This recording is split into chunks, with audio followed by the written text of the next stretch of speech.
Hi అండి, ఇవాళ egg dosa.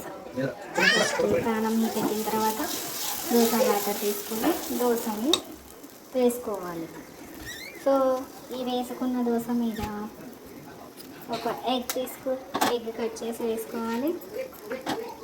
ఈ ఎగ్ మొత్తం దోశ అంతా స్ప్రెడ్ చేయాలి. దోశ అంతా స్ప్రెడ్ చేసిన తర్వాత దీనిపైన కొద్దిగా ఉప్పు, అలాగే కొద్దిగా కారం వేసుకోవాలి.